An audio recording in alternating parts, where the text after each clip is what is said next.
محمد و آل محمد بابا سے بلند صلوات.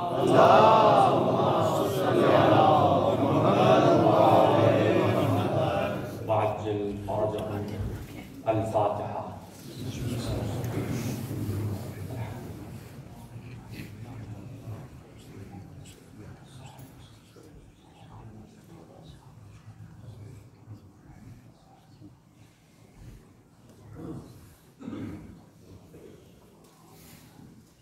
أعوذ بالله من الشيطان الرجيم.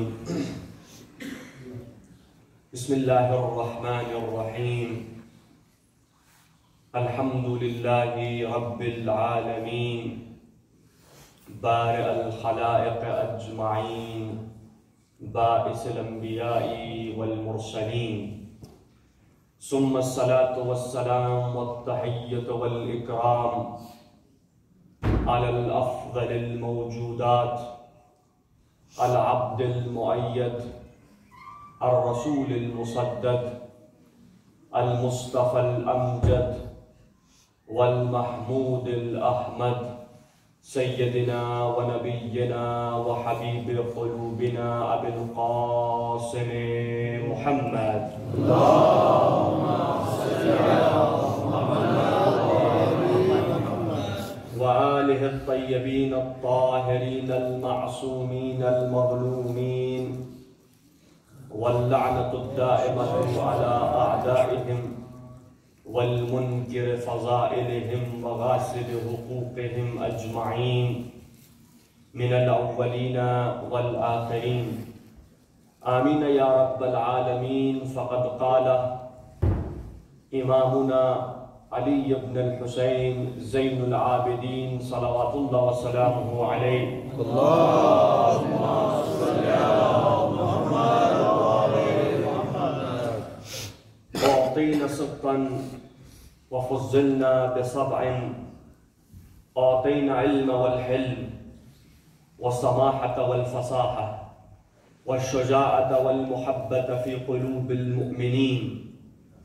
وفضلنا بأن منا النبي المختار ومنا الصديق ومنا الطيار ومنا أسد الله وأسد الرسول ومنا سبطا هذه الأمة ومنا مهديها صلوات. اللهم صل على محمد وآل محمد.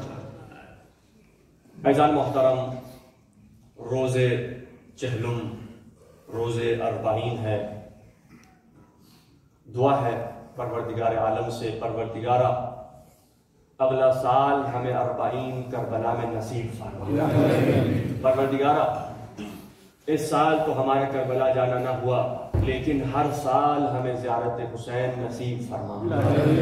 کبھی زندگی میں ایسا وقت نہ آئے کہ ہم زیارت حسین سے محروم رہ جائیں. خدا کی قسم، روایات ہیں اگر کسی شخص کے پاس مال بھی ہے، دولت بھی ہے، وقت بھی ہے، فرصت بھی ہے، صحت بھی ہے، جسم بھی ہے، اس کے باوجود زیارت حسین کو جان بوجھ کے ترک کرے، اس کا ایمان ناقص ہے. بعض روایات نے کہا زیارت حسین مستحب ہے، بعض روایات نے کہا زیارت حسین واجب ہے، بعض روایات نے کہا زیارت حسین فرض ہے. میں کہتا ہوں کہ اس میں زیادہ اجھلنے کی ضرورت نہیں ہے. واجب ہے، فرض ہے، مستحب ہے، کیا نہیں ہے. میں کہتا ہوں کہ زیارت حسین محبت حسین کا تقاضا ہے. اگر میرے ساتھ ہے، محبت کے تقاضوں میں سے ایک تقاضا یہ ہے کہ جس سے محبت ہو اس کی عزت کی جائے، جب وہ زندہ ہو اس سے ملاقات کی جائے، اور جب وہ چلا جائے تو اس کی زیارت کی جائے. عزیزان محترم، چونکہ روز اربعین ہے اور مجلس کا آغاز میں نے امام سید السجاد کے خطبے کے چند جملوں سے کیا ہے.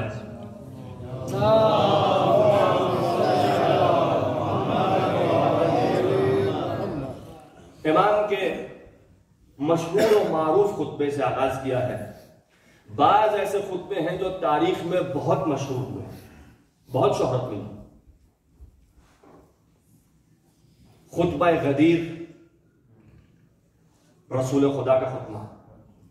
شیعہ سنی دونوں مورخین نے اپنی کتابوں میں خطبہ غدیر کو لکھا ہے. وہ علیحدہ بحث ہے کہ مولا سے مراد وہ کیا لیتے ہیں، ہم کیا لیتے ہیں. بہرحال خطبہ موجود ہے. میرے نبی کا خطبہ خطبہ غدیر بہت مشہور ہوا.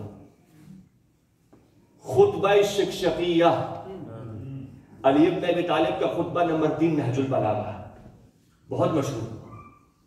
شہزادی کونین خاتون جنت سیدہ سلام اللہ علیہا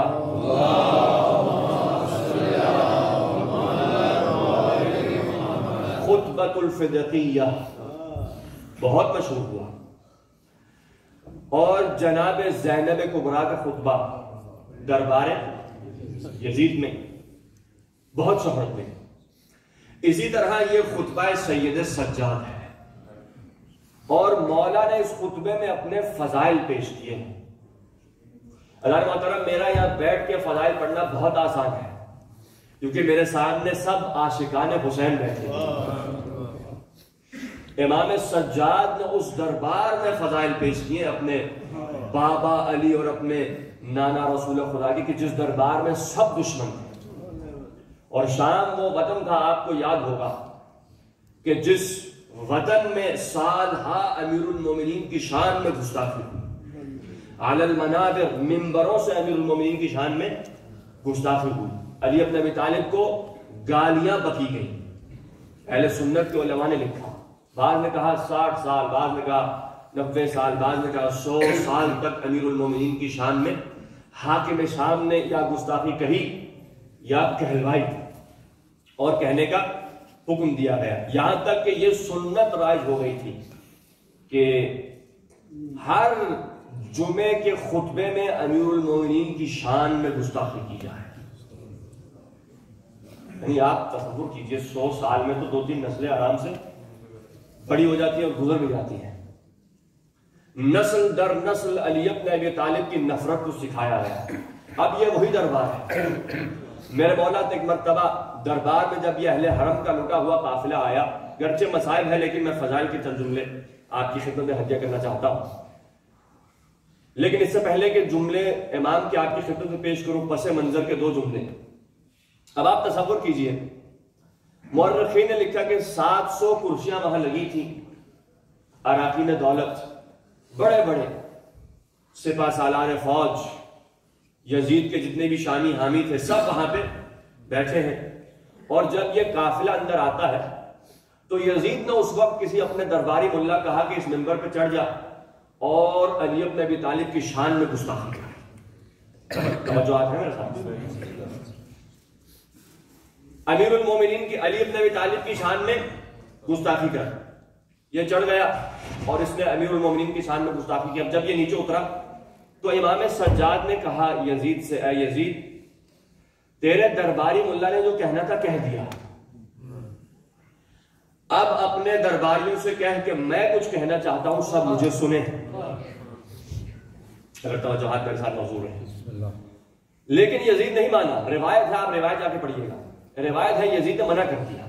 لیکن دربار یزید میں شدید اختلاف ہوا.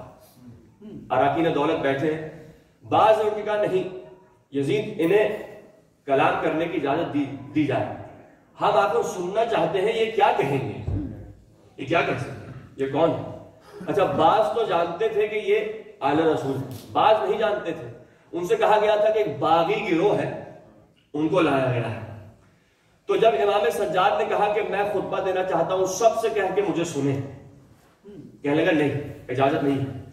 بعض ان کی جب اختلاف ہوا، لوگوں نے اصرار کیا کہ نہیں اجازت دے، یہ کیا کر لیں گے، یہ قیدی ہیں، وطن ہمارا، فوج ہماری، ملک ہمارا، تخت و تاج ہمارا، یہ کیا کر لیں گے. بھائی شدید اختلاف ہوا. جب بہت اصرار ہوا تو یزید نے ایک جملہ کہا. یزید نے کہا تم نہیں جانتے یہ کس خاندان سے ہے، تم نہیں جانتے یہ کس خاندان سے ہے. اگر میں انہیں کلام کرنے کی، خطبہ دینے کی اجازت دے دوں تو یہ میرے خاندان کی دھجیاں اڑا دیں گے. یہ علم کے خاندان سے ہیں، یہ خاندان نبوت و عصمت و طہارت ہے۔ بھائی دشمن تھا لیکن جانتا تھا کہ اہل بیت کا معیار کیا ہے۔ دشمن تھا، قاتل تھا، تو جب بہت اصرار ہوا تو کہا ٹھیک ہے، آپ کو چند جملے اجازت ہے کہ آپ یہاں پہ آئیں اور ہم آپ کو سنیں گے۔ اب میرے مولا کا مشہور جملہ ہے، ایھا الناس من عرفنی فقد عرفنی، جو مجھے جانتا ہے وہ تو جانتا ہی ہے، ومن لم يعرفنی انبأتہ بحسبی ونسبی، جو نہیں جانتا وہ اب جاننے میں اپنا حسب اور نسب بیان کرنے والا ہوں۔ اب سب کا ایک مرتبہ سب کی توجہ امام سجاد کی طرف ہے، بھئی سب تعجب میں دیکھ رہے ہیں یہ کون جوان ہے جو اس شان اور شوقت سے ایسی فصاحت بلاغت ہم نے کبھی نہیں سنی۔ اس طرح جو اپنے جس حالت میں امام سجاد ہے اس حالت میں بھی جس شجاعت سے امام خطبہ دے رہے ہیں، دشمن ہے، وطن دشمنوں کا ہے۔ پھر میرے مولا کہتے ہیں سنو، اعطینا ستا وفضلنا بسبع، ہمیں 6 چیزیں عطا کی گئی ہیں اور 7 چیزوں سے فضیلت بخشی گئی ہے۔ اب سب کی توجہ میں چاہوں گا، جملے امام کے ہیں، آپ کی خدمت میں ترجمہ کروں اور اس کے بعد میں اپنے کچھ الفاظ آپ کی خدمت میں ہدیہ کروں۔ میرے مولا کہتے ہیں سنو، اللہ نے 6 چیزیں ہمیں عطا کی۔ اعطینا علم والحلم، علم ہمیں عطا ہوا، حلم ہمیں ملا، سماحت فصاحت ہمارا حصہ ہے، شجاعت ہمیں وراثت میں ملی، والمحبت فی قلوب المؤمنین، اور جہاں جہاں دنیا میں مومنین ہیں ان کے دلوں میں اللہ نے ہم آل محمد کی محبت ڈالی ہے۔ سب مل کے نعرہ حیدری۔ اگر بات واضح یہاں تک میرے ساتھ ہے، کہا کہ جہاں جہاں بھی مومنین ہیں، جہاں جہاں بھی آپ کو مومنین ملیں گے ان کے دلوں میں اللہ نے ہم آل محمد کی محبت کو ڈالا ہے۔ توجہ ہے میرے ساتھ، مولا کا جملہ پھر کہتے ہیں کہ ہمیں 7 چیزوں سے فضیلت بخشی گئی۔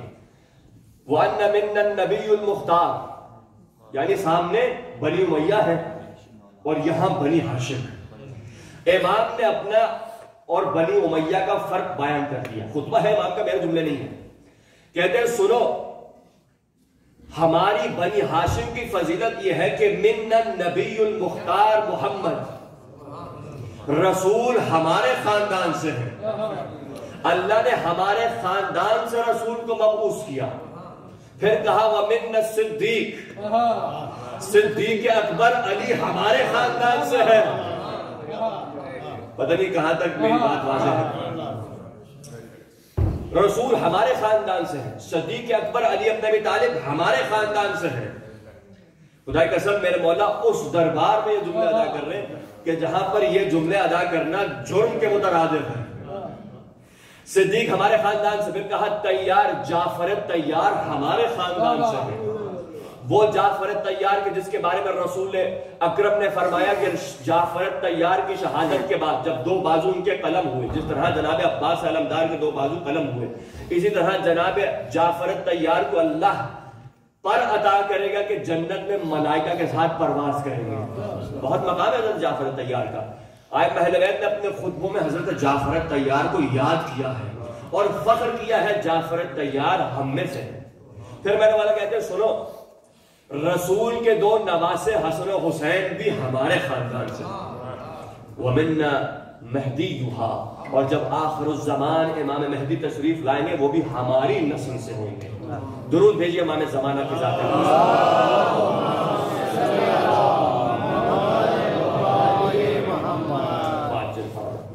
بات یہاں تک واضح ہے۔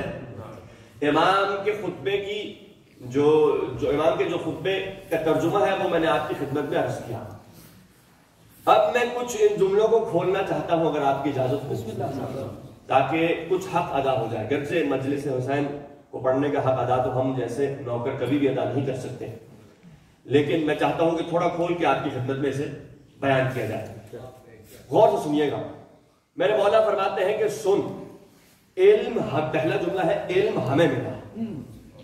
ایسے تو بہت سے لوگ کہتے تھے کہ ہم نے بھی ہم بھی ڈگری یافتہ ہیں، ہم نے بھی علم حاصل کیا، ہم نے بھی جو ہے یہ پڑھا وہ پڑھا، اتنی کتابیں پڑھ ڈالی، ہمارے ہاں بھی علم ہے۔ اور امام سجاد کے علم میں اور کسی پڑھے لکھے ڈگری یافتہ شخص کے علم میں کیا فرق؟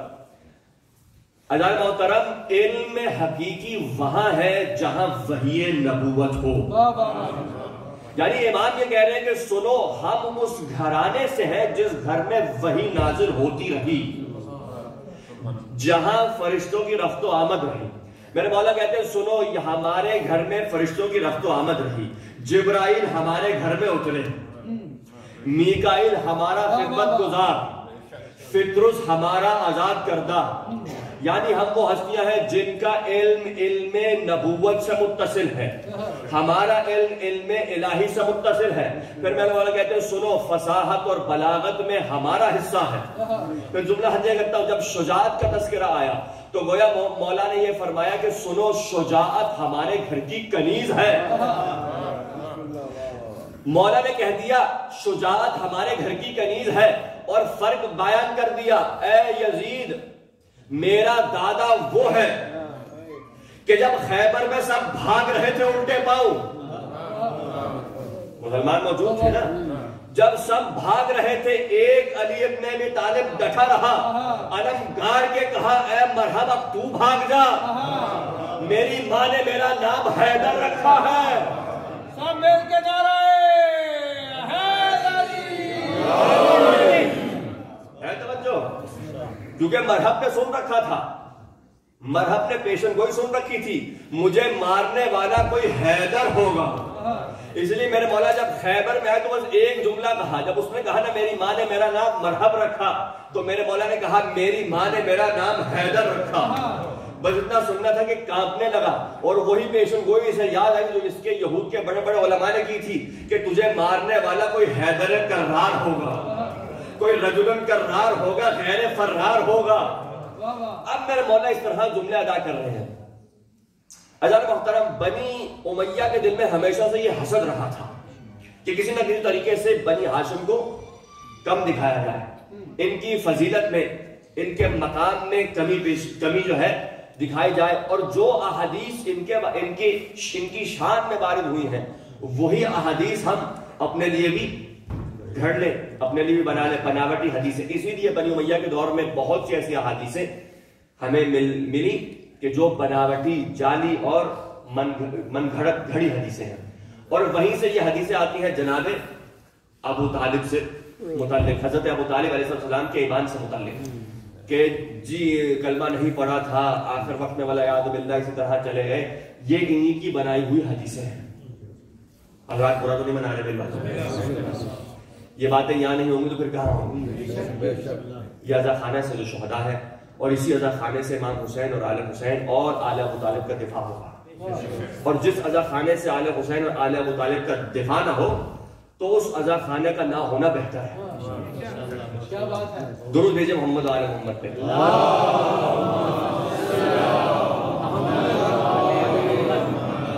عزیز محترم، اس دور میں میرے مولا نے یہ خطبہ دیا کہ جب شام والوں کو خبر پہنچی نا ایک مقام پہ مولا علی کی شہادت کی، تو کسی نے کہا علی مسجد میں شہید ہوئے.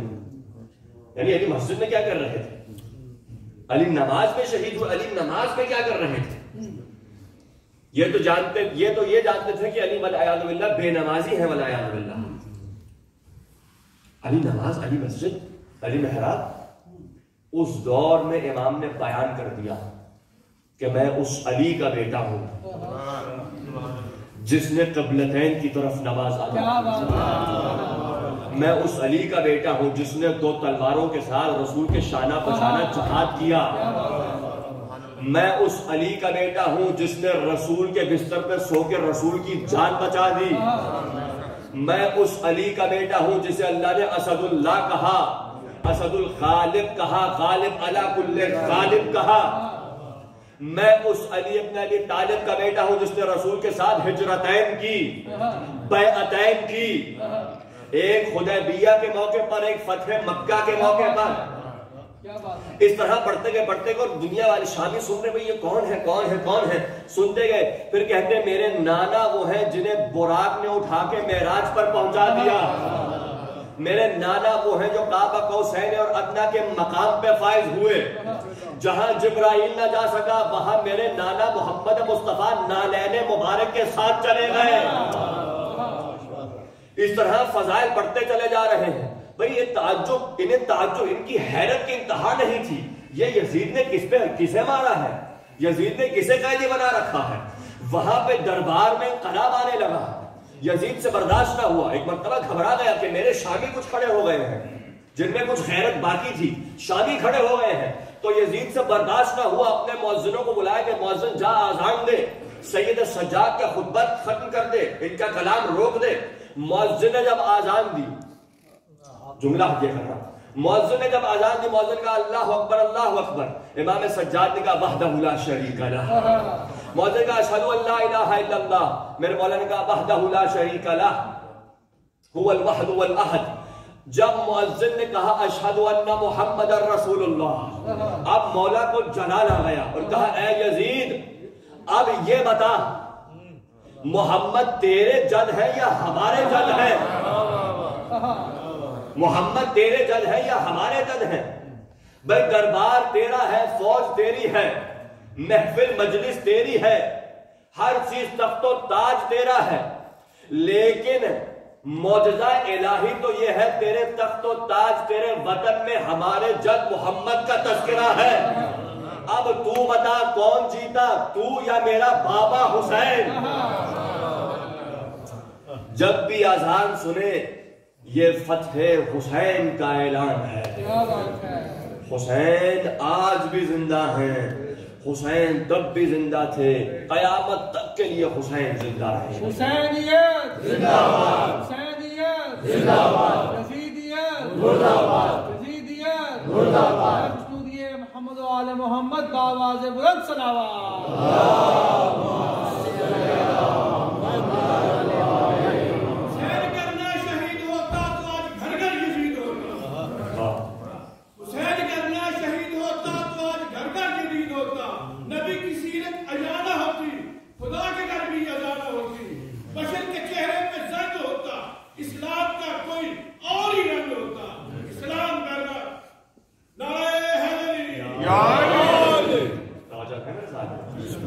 ابھی تو نہیں، چل جملے اور وقت میرے پاس نہ ہے پورا، لیکن انشاءاللہ چہرے دیکھ کے پڑھوں گا، جب تھک جائیں گے تو مسائل.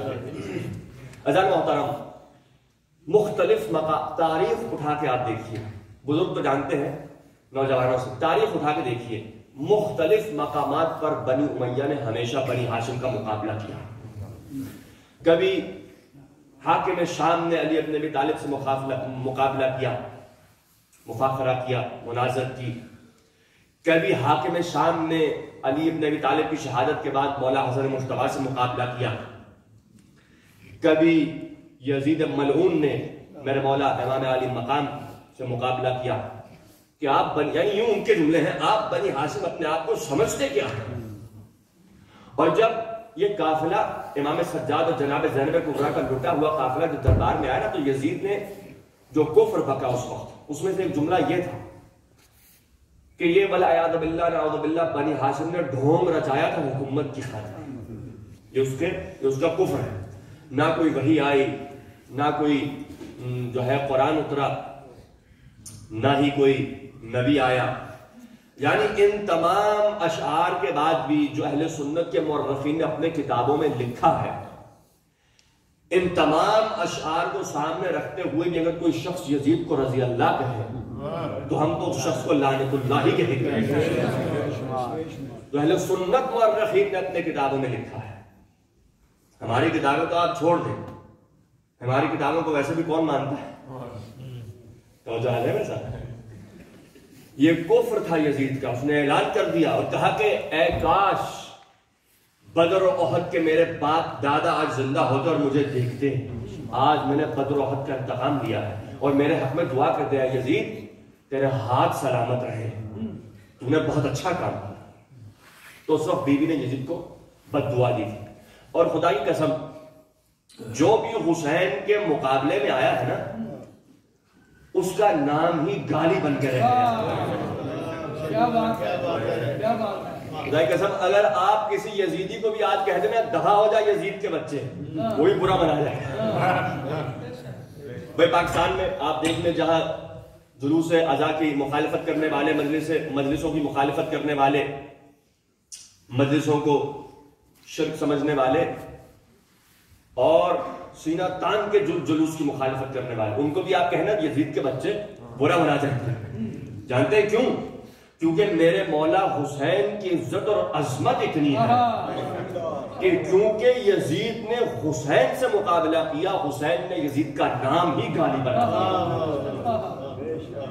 اور ایک دور ایسا تھا کہ بزرگوں سے آپ جا کے پوچھئے گا، میں تو اس کو پیدا بھی نہیں ہوا تھا، بزرگ آپ کو بتائیں گے کہ 30-40 برس پہلے پاکستان میں یزید کے باپ کا نام بھی گالی تھا. یہ آہستہ آہستہ جو ہے نفاق بڑھ رہا ہے اور سازشوں کے تحت یزید کے باپ کی وکالت کی جا رہی ہے اور کسی نہ کسی طریقے سے کوشش کی جا رہی ہے کہ یزید کے باپ کو پہلے بچا لیں پھر یزید کو بھی بچا لیں گے. عزیزان محترم، ہم اعلان کرتے ہیں کہ ہم نہ تمہیں یزید کے باپ کو بچانے دیں گے تاکہ یزید کی نوبت ہی نہ آئے، ہم ادھر ہی روک دیں گے. خدا کی قسم یہ ہماری کہتے ہیں نا ریڈ لائن ہے، خط احمر، خط قرمز ہے، یہاں سے ہم آگے بڑھنے نہیں دیں گے. جب تک زندہ ہیں ہم یہیں پہ آپ کو روکے رکھیں گے. اگر اجازت دے تو میرے مولا کا خط ہے اس وقت میرے ذہن میں. جب حاکم شام نے مولا کا خط لکھا نا اور کہا اے علی کس بات پہ تمہیں اتنا فخر ہے، حاکم شام نے شام سے خط لکھا میرے مولا، توجہات ہے میرے ساتھ. کہا یا علی کس بات پہ فخر ہے، ہم دونوں بنی عبد مناف سے ہیں. بنی امیہ، اور چاہوں گا بنی امیہ بنی ہاشم، شجرہ جا کے ملتا ہے حضرت عبد مناف میں. تو اس ملعون نے کہا کہ اے علی کس بات پہ تمہیں اتنا ناز ہے. بنی ہاشم اپنے آپ کو جو ہے بنی امیہ سے بہتر جانتے ہیں اور یقیناً تھے. اس کی وجہ یہ ہے، اچھا بنی امیہ کو حسد ہمیشہ اس لیے رہا کیونکہ تمام خوبیاں بنی ہاشم میں تھی اور تمام برائیاں بنی امیہ میں تھی. بلکہ جملہ پلٹ کے یوں ہدیہ کروں کہ تمام خوبیاں، کوئی ایسی خوبی نہیں تھی کہ جو بنی ہاشم میں نہ ہو اور کوئی ایسی خوبی نہیں تھی جو بنی امیہ میں مل جائے. یعنی کوئی خوبی بنی امیہ میں تھی ہی نہیں. اگر یہاں شجاعت یہاں بزدلی، اگر یہاں سخاوت یہاں کنجوسی، اگر یہاں علم وہاں جہالت، تو ان سے برداشت نہیں ہوتا تھا. تو ایک مرتبہ اس نے معاویہ نے خط لکھا کہ یا علی کس بات پہ فخر ہے، کس بات پہ ناز ہے، ہم دونوں کا شجرہ تو حضرت عبد مناف پہ جا ملتا ہے. اب میرے مولا نے جواب لکھا ہے، نہج البلاغہ جا کے دیکھیں خط نمبر 17. پہلے خطبات ہیں، پھر خطوط ہیں، پھر اس کے بعد کلمات قصار، اقوال امیر المومنین ہے. خطوط میں خط ہے میرے مولا کا. کہنے لگے میرے مولا اے حاکم شام، اے معاویہ سن، اما قولک، تیرا یہ کہنا کہ ہم دونوں بنی عبد مناف سے ہیں، وَكَذَلِكَ نَحْنُ، یہ بات تو صحیح ہے، یہ بات تو تیری ٹھیک ہے. گھبرائے تو نہیں میں ابھی، یہ خط یہاں ختم نہیں ہوا، بھی آگے باقاعدہ چلے گا. یہ پہلا جملہ، تیری یہ بات تو ٹھیک ہے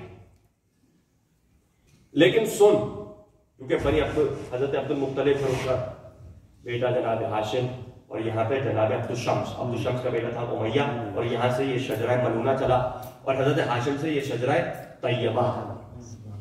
میرے مولا کہتے ہیں سن، یہ بات تو تیری ٹھیک ہے لیکن لیس الامیۃ کالہاشم، تیرا دادا امیہ ہمارے دادا ہاشم کے برابر نہیں ہے. تیرا دادا حرب ہمارے دادا عبد المطلب جیسا نہیں ہے. تیرا باپ ابو سفیان ہمارے بابا ابو طالب جیسا نہیں ہے. تم مجھ جیسا نہیں ہے، میں تم جیسا نہیں ہوں. میرے مولا نے فرق واضح کر دیا اور ایک عظیم جملہ کہا. بھائی غور چاہوں گا، بہت ہی دقیق جملہ ہے میرے مولا کا. میرے مولا کہتے ہیں سن، نہ امیہ ہاشم کے برابر ہے، نہ حق جناب حضرت عبد المطلب کے برابر ہے، نہ ابو سفیان ابو طالب کے برابر ہے، نہ تو میرے برابر ہے۔ پھر جملہ کہا اے معاویہ سن، غور چاہوں گا جملے میں، محسوس کریں گے، معاویہ سن، تو اتنا شک پر قائم نہیں ہے جتنا میں حق پر قائم ہوں۔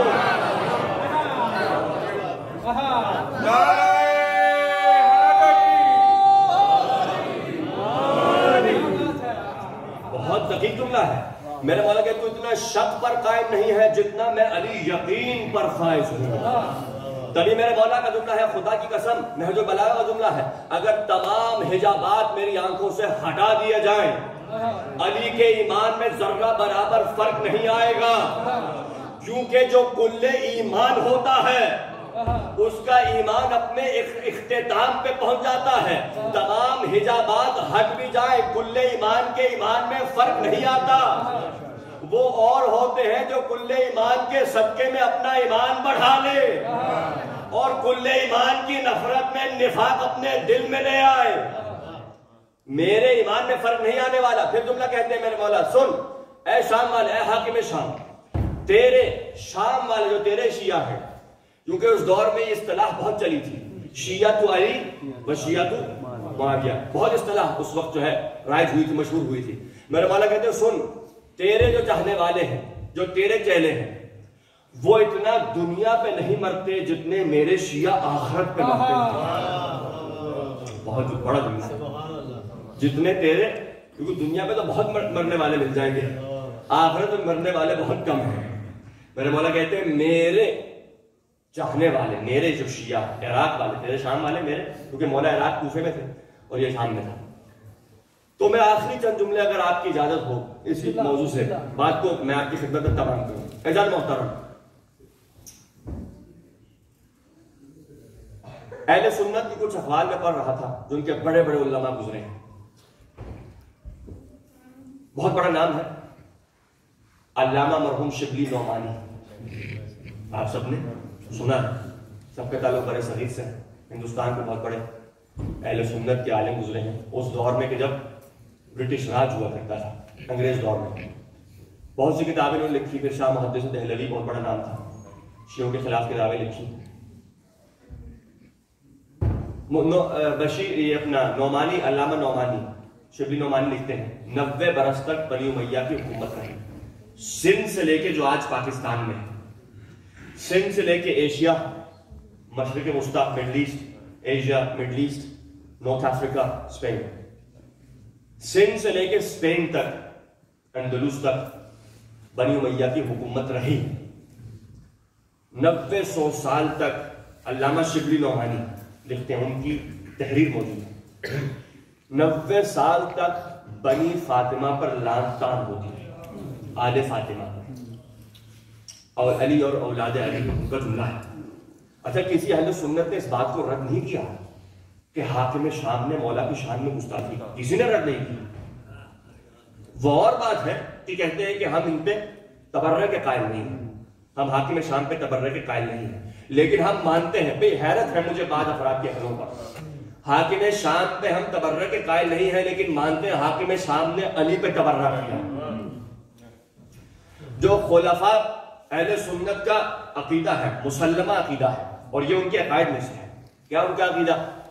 جو خلفاء ہیں، خلفاء راشدون کہتے ہیں، یعنی کہ یہ وہ ہے کہ جن کے قول کی مخالفت نہیں کی جا سکتی، ان کے خلاف بغاوت نہیں کی جا سکتی، ان کے قول کو رد نہیں کیا جا سکتا، یہ ہدایت یافتہ ہے، یہ ہدایت کر رہے ہیں۔ یہ میرا عقیدہ نہیں، میں ان کا اہل سنت کا عقیدہ بتا رہا ہوں، یہ ان کا عقیدہ ہے۔ اور جو خلفاء راشدین کے خلاف جنگ کرے، بغاوت کرے، اٹھے، وہ گناہ کبیرہ کا مرتکب ہے، یہاں تک کہ وہ واجب القتل ہے۔ اس لیے جب بعض افراد، تاریخ گواہ ہے، بعض افراد نے خلیفہ اول کو زکوٰۃ دینے سے منع کیا تو ان کے سر کاٹ دیے گئے۔ کیوں؟ کیونکہ خلیفہ کے خلاف بغاوت کی۔ تو خیر یہ تاریخ ہے، لیکن مجھے حیرت ہے جو خلفاء ثلاث کے خلاف اٹھے وہ تو واجب القتل ہے، اور جو خلفاء چہاروں کے خلاف جنگ کرتا رہے، سال ہا تبرہ کرتا رہے اور تبرہ کہلواتا رہے، وہ آج رضی اللہ ہے۔ یہ کہاں کی منطق میری سمجھ سے تو باہر ہے۔ میں بس ایک جملہ 2 جملے اور میں آخری 15 منٹ جو ہم مسائل میں لینا چاہوں گا، اگر حضرات تھکے نہیں، غور چاہوں گا ان جملوں پہ تاکہ نتیجہ آپ کو دوں۔ نتیجہ دینا چاہتا ہوں آج کی مجلس کا، اور انشاءاللہ آپ کو لطف آئے گا نتیجے سے۔ تو یہ تو پہلی حیرت ہے۔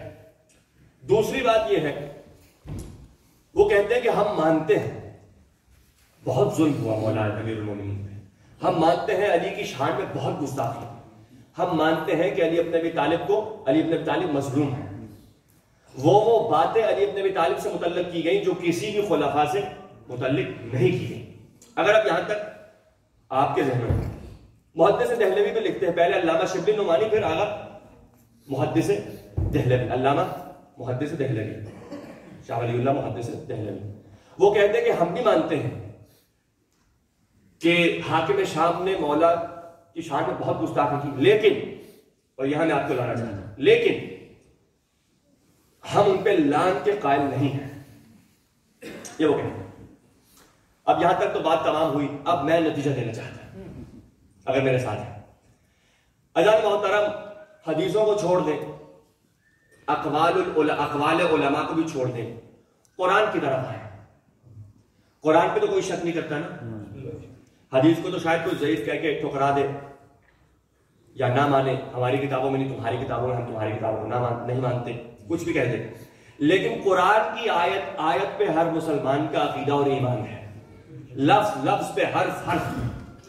اچھا، اب یہاں تک بات آ جائے تو آپ کی خدمت میں سوال ہے، مجھے یہ بتائیں، آیا تمام مسلمان فرعون پہ لعنت کرتے ہیں یا نہیں؟ اگر ذرا بیدار ہو کے جاگ کے سنیے گا، تمام مسلمان فرعون پہ لعنت کرتے ہیں یا نہیں؟ تو تمام مسلمان سنی شیعہ بالاتفاق یہی کہیں گے کہ فرعون پہ لعنت ہے۔ اب میرا دوسرا سوال یہ، مجھے یہ بتائیں، آیا فرعون موسیٰ کا مولا ہے یا موسیٰ فرعون کے مولا ہے؟ تو سب یہ کہ نہیں، حضرت موسیٰ مولا ہے، نبی ہے، رہبر ہے، پیشوا ہے، قائد ہے، لیکن کیونکہ فرعون نے بغاوت کی، اعلان جنگ کیا، حضرت موسیٰ کو نکال دیا، پیچھا کیا حضرت موسیٰ کا، یہاں تک کہ دریائے نیل تک کا پہنچا، تمام مسلمانوں نے بالاتفاق لعنت کی۔ بھئی موسیٰ کے پاس تخت و تاج ہے، سب مسلمان یہی کہیں گے موسیٰ مولا ہے، لیکن حیرت اس بات پہ ہے فرعون کے پاس تخت و تاج ہے۔ قاعدہ مل گیا، اصول مل، غور چاہوں گا، تخت و تاج چھین لینے سے مولایت نہیں ملتی۔ اگر بیدار ہے، ان میں اصول پنہا ہے، اگر غور کریں تو کہا نہیں، موسیٰ مولا ہے، نبی ہے۔ دوسرا سوال، مجھے یہ بتائیں، قرآن میں نمرود پہ لعنت ہے، نمرود کی مذمت ہے یا نہیں؟ سب کہیں گے لعنت ہے، مذمت ہے، بالاتفاق اہل سنت اور اہل تشیع۔ کیوں؟ کیونکہ ابراہیم مولا یا نمرود مولا؟ ابراہیم مولا، ابراہیم نہیں، ابراہیم قائد، ابراہیم پیشوا۔ نمرود پہ کیوں لعنت ہے؟ کیونکہ نمرود نے اپنے مولا کو آتش نمرود میں پھینکا تھا۔ ایک اور اصول مل گیا، جو اپنے مولا کو آگ کی دھمکی دے، جو اپنے مولا کے دروازے پہ آگ لے آئے، اس پہ ابدی لعنت ہے۔ تمام مسلمانوں نے لعنت کی۔ کیوں؟ وہی آتش نمرود مشہور ہے، 6 مہینے تک روایت کے 6 مہینے تک تو بس لکڑیاں جمع ہوتی رہی، اتنی بڑی آگ تھی نمرود کی۔ 6 مہینے تک جب لکڑیاں جمع ہو گئی پھر آگ لگائی گئی۔ آگ اتنی عظیم تھی کہ پرندوں نے آس پاس سے پرواز کرنا چھوڑ دیا۔ آخری جملے اور نتیجہ اور تمام، آخری 2 جملے، موسیٰ مولا فرعون کے، ابراہیم مولا نمرود کے۔ آخری سوال اور جنت کا۔ اب مجھے یہ بتائیں، محمد ابو لہب کے مولا ہے یا ابو لہب محمد کے مولا ہے؟ تمام مسلمان بالاتفاق کہیں گے ابو لہب پہ تو لعنت ہے، قرآن پہ لعنت ہے۔ رسول مولا ہے، رسول نبی آخر الزمان ہے، رسول سید المرسلین ہے، سب یہ کہیں گے، لیکن کوئی یہ نہیں کہے گا کہ بھئی ابو لہب پہ تبرہ جائز نہیں۔ اس نے بغاوت کی، رسول کے قول کو رد کیا. اچھا آپ جانتے کیا کرتے تھے؟ مرحوم علامہ نقل صاحب اپنی تفسیر میں فرماتے ہیں، تفسیر فصل الخطاب، کہتے ہیں کہ ابو لہب رسول کے اتنے قریب تھا کہ یہ رسول کا ہمسایہ تھا. رسول کے اور ابو لہب کے درمیان پتلی سی دیوار ہوا کرتی تھی اور روزانہ رسول کو اذیت دیا کرتا تھا، اسی لیے اس پہ لعنت ہے. تو معلوم ہی ہو جو اپنے مولا کو اذیت دے اس پہ لعنت ہے. اب جملہ ہدیہ کرو، غور چاہوں گا اسی پہ، جملہ نتیجہ ہے یہ. جو اپنے مولا کو اذیت دے تمام مسلمان بالاتفاق لعنت کرتے ہیں. یہ ابو لہب کیا کرتا تھا؟ علامہ مرحوم نقل صاحب لکھتے ہیں، کہتے ہیں کہ اپنے ہاتھوں سے صبح صبح اٹھتا تھا، رسول کے دروازے پہ کانٹے بچھاتا تھا. یہ اور اس کی عورت ام جمیل، زوجہ نہیں کہوں گا کیونکہ قرآن نے عورت کہا ہے، قرآن نے کہا عورت. یہ اور اس کی عورت باہر نکلتے، اپنے ہاتھوں سے کانٹے ڈالتے تاکہ رسول کے پاؤں زخمی ہو جائیں. پہلی زحمت، پہلی اذیت گنیے گا. دوسری اذیت کیا تھی؟ یہ کیا کرتے تھے؟ یہ ملعون بدتمیز بے حیا جب بھی میرا نبی تبلیغ کے لیے نکلتا تھا یہ رسول کے پیچھے پیچھے چلتا تھا. اور جب رسول طائف میں رک کے خطبہ دیا کرتے تھے، اب سب دیکھیے گا، اپنے ہاتھوں سے یوں نقل کفر نباشد، اپنے ہاتھوں سے رسول کے پیچھے کھڑا ہوتا تھا، مذاق اڑاتا تھا. رسول خطبہ فرما رہے ہیں، اپنے ہاتھوں سے اشارہ کر کے کہتا تھا ھذا مجنون والعیاذ باللہ. ان کی باتوں پہ کان مت دھرو، ان کی باتوں کو مت سنو، گمراہ ہو جاؤ گے. والعیاذ باللہ یہ مجنون ہے، ان کی دماغی حالت ٹھیک نہیں ہے. ایک اور اصول مل گیا، جو نبی کی دماغی حالت پہ شک کرے وہ اپنے دور کا ابو لہب ہوتا ہے. سینوں کی سیاہی کو گلابی نہیں کہتے، سینوں کی سیاہی کو گلابی نہیں کہتے، اظہار حقیقت کو خرابی نہیں کہتے. اصحاب پیغمبر میں ہمیں کوئی بغض نہیں، گستاخ محمد کو صحابی نہیں. ہے توجہ میرے ساتھ؟ آخری جملہ مساج پہ آ گئے. نتیجہ یہ ہے، ابو لہب پہ لعنت، نمرود پہ لعنت، فرعون پہ لعنت. کیوں؟ کیونکہ اپنے مولا کے خلاف بغاوت کی. تو یہ اس کی دوسری اذیت. تیسری اذیت اور یہی نتیجہ. تیسری اذیت کیا تھی؟ پہلی اپنے ہاتھ سے کانٹے بچھائے. دوسری اذیت بدتمیز نے اپنے ہاتھ سے رسول کی طرف اشارہ کیا. خدا نے کہا تبت یدا ابی لہب و تب، اے ابو لہب تیرے ہاتھ ٹوٹ جائیں، تو ہلاک ہو گیا. تیسری اذیت بھی اپنے ہاتھ سے دی. میرا نبی یہ کہتا تھا کہ کعبے میں بت مت رکھو. یہ بے حیا اپنے ہاتھوں سے بت نصب کرتا تھا. اگر اب یہاں تک ہے تو نتیجہ اب گنیے گا. اپنے ہاتھ سے اذیت دی، کانٹے بچھائے.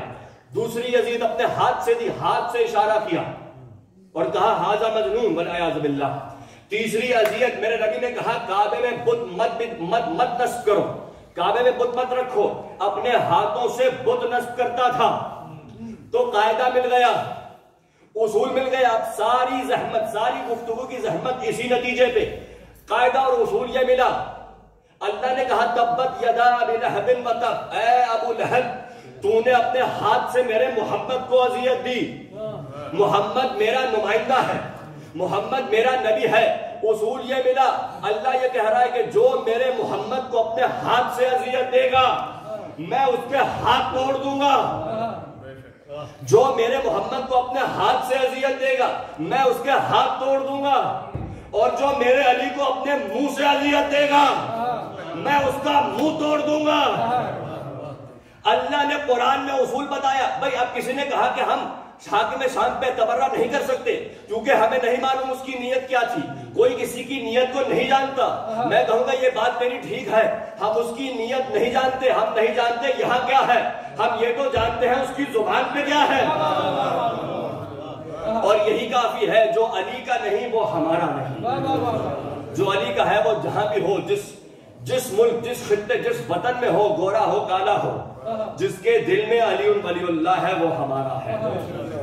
اور جو عرب کا رہنے والا ہو، عربی زبان بولنے والا ہو، حجاز کا پیدا ہوا ہو، حجاز میں رہنے والا ہو، اگر دشمن علی ابن ابی طالب ہے تو وہ ہمارا نہیں، ملعون ہے. درود بھیجے محمد والے محمد پہ.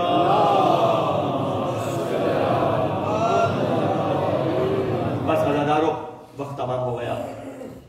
جو نتیجہ میں نے پیغام دینا تھا وہ میں نے آپ تک پہنچا دیا۔ عزادارو، روز 40 ہے، چہلم کا دن ہے، بہت بڑی مصیبت کا دن ہے۔ آپ جانتے ہیں کہ اس دن میں ہم کیوں اپنے مولا اپنے آقا کی عزاداری، ان کی شہادت کی یاد کو دوبارہ زندہ کرتے ہیں، تازہ کرتے ہیں؟ کیونکہ بہت طویل اسیری کے بعد آج ایک بہن اپنے بھائی کی قبر پہ آ پہنچی۔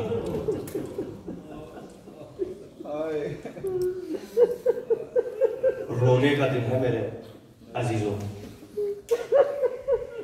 طویل اسیری کے بعد آج اہل حرم کربلا کے میدان میں پہنچے۔ عزادارو، آج پیاسوں کا دن ہے، شب عاشور پیاسوں کی رات تھی، چہلم کا دن پیاسوں کا دن ہے کہ پیاسوں کو یاد کیا جاتا ہے۔ عزادارو، ایک جملہ آپ کی خدمت میں، جو کربلا میں جتنی جلدی شہید ہوا نا، اتنی جلدی سیراب بھی ہوا۔ جس کی شہادت جب ہوتی جاتی تھی نا، رسول خدا اسے جام کوثر پلاتے تھے۔ علماء یہ کہتے ہیں اسی لیے امام حسین نے پہلے اپنے اصحاب کو بھیجا، کہا بیٹا علی اکبر، بھائی عباس، یہ میرے مہمان ہیں، میں چاہتا ہوں یہ پہلے میرے نانا رسول کے ہاتھوں سے سیراب ہو جائیں۔ اسی لیے پہلے صحابہ گئے، پھر اس کے بعد بنی ہاشم ایک ایک کر کے جاتے رہے، جو جتنا جلدی شہید ہوا سیراب ہو گیا۔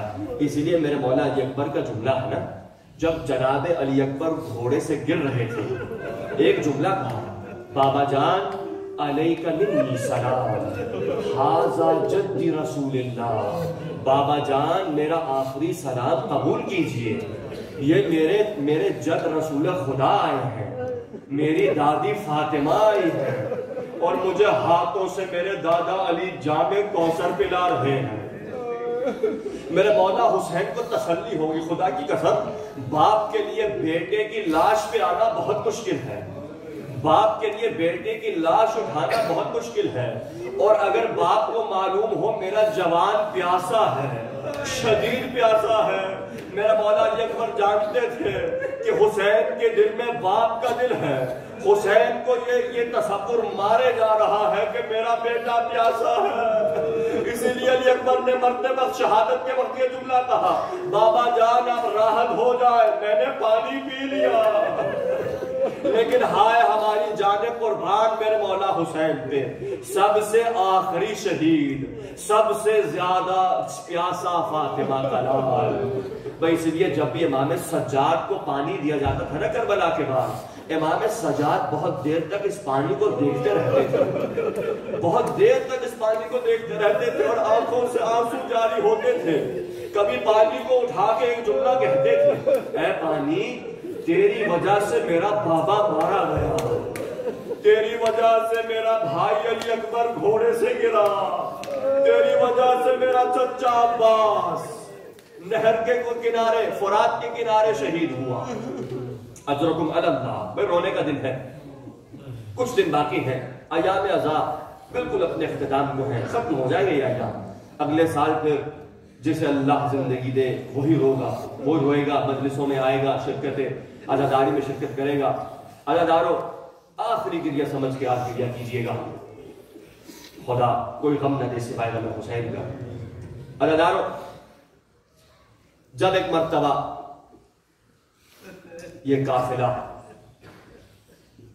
کربلا کے قریب آیا، جناب جابر بن عبداللہ انصاری موجود تھے قبر حسین، رسول خدا کے صحابی ہیں، 40 پہ پہلا زائر حسین جناب جابر ہیں۔ بس عزادارو، جناب جابر قبر سے لپٹ کر رو رہے ہیں، اپنے آپ کو گرا دیا حسین کی قبر پہ۔ کچھ دیر کیا دیکھا کہ دور سے قافلہ آ رہا ہے۔ جناب جابر نابینا ہو چکے تھے، بہت بوڑھے تھے، اپنے غلام سے کہا کہ جا دیکھ یہ سامنے کون آ رہا ہے، کسی کی آواز آ رہی ہے۔ غلام نے کہا میں جا کے دیکھتا ہوں۔ جابر نے کہا، جناب جابر نے، جا بتا، اگر تو کوئی یزیدی ہیں تو مجھے بتا دے، ہم چھپ جائیں گے تاکہ یہ گزر جائے، اور اگر میرا مولا سجاد ہے تو مجھے بتا، میں خود بھاگتا ہوا جا کے استقبال کروں گا۔ بس عزاداروں یہ ان کا غلام گیا، بھاگتا ہوا کچھ دیر کے بعد واپس آیا، کہنے لگا اے حضرت جابر، سید سجاد آ رہے ہیں، کالے علم ہے، بھائی لٹا ہوا قافلہ ہے، سید سجاد آ رہے ہیں۔ بس جناب جابر نے اتنا سننا تھا، ایک مرتبہ بھاگے، بھاگتے بھاگتے امام سجاد کے قریب پہنچے۔ امام سجاد نے بہت دیر کے بعد کسی چاہنے والے کو دیکھا تھا، بس اپنے نانا رسول خدا کے صحابی کو دل سے لگایا اور جتنا بھی درد دل تھا سب بیان کر دیا۔ کہا اے جابر، اسی کربلا میں ہمیں مارا گیا، اے جابر اسی کربلا میں ہمارے جوان کٹ کٹ کے گرے، اے جابر اسی کربلا میں میرا چچا عباس شہید ہوا، اے جابر اسی کربلا میں ہماری ماں بہنوں کے پردے اتارے گئے۔ بتا جاتا رہا جناب جابر سے برداشت نہ ہوا، ایک مرتبہ زمین پہ گرے اور حالت غشیم پہ طاری ہو گئی۔ بتا جاتا رہا، اب آپ تصور کیجئے، کربلا کی مائیں بہنیں ہیں، جوانوں کے لاشیں جب گئی تھی نا یہاں سے، جب یہاں سے روانہ ہوا تھا یہ قافلہ، تو قافلہ درمیان لاشوں کے درمیان سے گزارا گیا تھا۔ اب اسیری کے بعد قبریں ہیں، کوئی اپنے بھائی کی قبر پہ، زینب کبریٰ بھائی کی قبر پہ، ام کلثوم عباس کی قبر پہ، کوئی گنج شہداء پہ، بیویاں رو رہی ہیں۔ اب مجھے نہیں معلوم کہ زینب نے اپنی بھائی کی قبر پہ کیا کہا ہوگا، لیکن یہ میری چشم تصور ہے، بیوی نے ایک جملہ کہا ہوگا، بھیا حسین مجھے معاف کر دینا، جب کربلا سے چلی تھی آپ کی امانت میرے ساتھ تھی، لیکن کیا کروں، جس بچی کو آپ کے سینے پہ سونے کی عادت تھی وہ زندان کی تاریکی برداشت نہ کر پائی۔ میں نے آپ سے وعدہ کیا تھا جب تک زندہ رہوں گی سکینہ کا خاص خیال رکھوں گی، بھیا معاف کرنا، آپ کی امانت زندان شام میں چھوڑ آئی ہوں۔ اسی لیے جب یہ قافلہ جب رہائی ملی، جناب زینب نے ایک جملہ کہا، اس وقت تمام شام کی عورتوں کو جمع کیا۔ دو جملے مجھے اجازت دیں، دو جملے اور۔ جناب زینب کبریٰ کو جب رہائی ملی نا تو ایک جملہ کہا بی بی نے، کہا تمام شام کی عورتوں کو جمع کیا جائے۔ امام سجاد نے حکم دیا، بلایا گیا، شام کی خواتین کو جمع کیا گیا۔ بی بی نے ایک جملہ کہا شام کی عورتوں، ہم نے 1 سال تو یہاں گزارا اسیری میں، بعض نے کہا 2 سال اسیری، بعض نے کہا 1 سال، اب جتنا بھی ہو 1 سال 2 سال، ہم نے اتنا وقت یہاں پہ گزارا، تم ہم سے آشنا ہو، اب ہم جا رہے ہیں، ہم اپنے وطن مدینہ لوٹ رہے ہیں، بس ایک میری وصیت ہے، ایک میری وصیت ہے، ایک میری عرض ہے۔ بیوی کہتی ہے ہم جا رہے ہیں لیکن ہماری ایک امانت زندان شام میں ہے۔ ہائے جس بچی کو گھر جانے کا سب سے زیادہ شوق تھا، آج تک وہ بیوی زندان شام میں ہے۔ جناب زینب نے ایک جملہ کہا، اے شام کی عورتوں، رات کو آ کے اس بچی کی قبر میں دیوا جلا دیا کرنا، اسے تاریکی سے بہت خوف آتا تھا۔ اجر کمال اللہ۔ بس ادا جا رہو، یہاں سے یہ قافلہ چلا، کربلا پہنچا، کربلا میں گریہ ہوا۔ اب جب جناب امام سجاد، آخری جملے ہیں، میں نے تمام کر دی، میرا وقت پورا ہوا، آخری جملہ قیامت کا جملہ ہے۔ جناب امام سجاد نے کہا سب سامان باندھے، ہم نے عزاداری کی، ہم نے گریہ کیا، ہم نے ماتم کیا، اب ہمیں اپنے نانا کے شہر مدینہ جانا ہوگا، اب رسول کی قبر پہ جا کے ماتم کریں گے۔ ہائے مدینے میں ایک سغرا منتظر ہے، عباس کی ماں ام البنین منتظر ہے، رسول کی زوجہ ام سلمہ منتظر ہے۔ بدادارو ایک مرتبہ قافلہ تیار ہوا، جناب زینب نے دیکھا کہ کوئی کم ہے، خواتین میں سے ایک ایسی خاتون ہے، ایک بیوی ہے جو کم ہے۔ جب سب نے مڑ کے دیکھا تو دیکھا رباب نہیں ملتی، رباب کہاں ہے؟ سکینہ کی ماں رباب، علی اصغر کی ماں رباب، سلام ہو جناب رباب پہ۔ ہائے کربلا میں جس ماں کی گود اجڑ گئی، اب جس کا کوئی نہ رہا وہ مدینہ جا کے کیا کرے گی؟ کیا دیکھا رباب قبر حسین پہ ہے، روتی چلی جاتی ہے، یہ بیان کر رہی ہے، ایک جملہ کہتی ہے، آقا حسین وعدہ ہے جب تک زندہ رہوں گی ٹھنڈا پانی نہ پیوں گی، جب تک زندہ رہوں گی سائے میں نہ آؤں گی۔ ایک مرتبہ جناب زینب قریب آئی، کہا بہن ربا چلیے بہت ہوا، اب اپنے وطن لوٹیں، اب اپنے مدینے شہر چلیں، یہ ہمارا وطن نہیں ہے۔ بیوی نے کہا زینب آقا زادی معاف کیجئے گا، میں مدینہ نہیں جاؤں گی۔ جب مدینے سے چلی تھی میرا پپا میرے ساتھ تھا، اب وہاں جا کے کیا کروں گی؟ میرا حسین یہاں ہے، میرا شیر خان اپنے باپ کے سینے پہ سو رہا ہے، میری سکینہ تو زندان شام میں ہے، اب مدینے جا کے کیا کروں گی؟ امام سجاد نے حکم امامت دیا، میرا مولا کو جلال ہے، کہا نہیں اماں جان آپ کو جانا ہوگا، یہ حکم امامت ہے اور امام کا حکم واجب ہے۔ بس عزاداروں امام نے رو کے امام حسین، بی بی نے رو کے امام حسین سے کہا آقا حسین مجبور ہوں، امام کا حکم ہے، تمام ہو گئے مسائل۔ آخری جملہ تمام، خدا کی قسم نمبر چھوڑ رہا ہوں۔ آپ نے بہت گریہ کیا، مولا بی بی آپ کے ان آنسو کو اپنے رومال میں محفوظ کریں، آپ کی قبر میں یہی آنسو آپ کے لیے شفاعت کریں۔ آخری جملہ، عزادارو رباب مدینے آ گئی، تاریخ ہے رباب نے کبھی ٹھنڈا پانی نہیں پیا، تاریخ ہے رباب ہمیشہ دھوپ میں رہتی تھی، کبھی سائے میں نہیں بیٹھی، رباب نے ساری زندگی بس عزاداری کی اور اسی لیے رباب زیادہ دیر تک زندہ نہ رہ پائی۔ ہائے جس کا سارا کنبہ مارا گیا ہے۔ بی بی ام رباب ہے۔ ایک دن روایت ہے کیا ہوا، مدینے میں شدید بارش ہوئی، امام سجاد بی بی زینب نے گھر سے باہر دیکھا کہ ایک بی بی بارش میں بیٹھی ہے، رو رہی ہے، ماتم کر رہی ہے۔ جب دیکھا تو بی بی نے کہا یہ تو رباب ہے۔ امام سجاد اٹھے، بی بی زینب اٹھی، کہا بی بی جان چلیے جناب رباب کو آج تو اندر لے آئے، شدید بارش ہے مدینے میں، اس وقت باہر بیٹھنا مناسب نہیں ہے۔ بس عزادارو بی بی رباب، آخری جملہ میں نے چھوڑ دیا نمبر، آخری جملہ، بی بی زینب اور امام سجاد قریب آئے، بی بی رباب کو اپنے ہاتھوں سے اٹھایا، کہا بی بی آپ کو چلنا ہوگا، اب بہت ہوا، اب ختم ہوئی عزاداری، گھر کے اندر آ کے آپ روئیے۔ بی بی نے کہا نہیں، میں نے حسین سے وعدہ کیا تھا، میں نے اپنے آقا سے وعدہ کیا تھا۔ امام سجاد نے کہا نہیں حکم امامت ہے، آپ کو اب اندر آنا ہوگا۔ بس جب جناب رباب کو مجبور کیا گیا نا، جناب رباب نے ایک دعا مانگی اس وقت، کہا پروردگارا وعدہ کیا تھا، میرا مان رکھ لینا، میری عزت رکھ لینا، میں نے حسین سے وعدہ کیا تھا۔ بس جیسے ہی ایک قدم گھر کے اندر رکھا، رباب کی روح پرواز کر گئی، رباب زمین پہ آئی۔ سجاد نے اپنی ماں کو اپنی آغوش میں لیا، کہا پھپھی اماں انا للہ و انا الیہ راجعون۔ ماتم حسین، یا حسین، یا حسین، یا حسین، یا حسین، یا حسین، یا حسین۔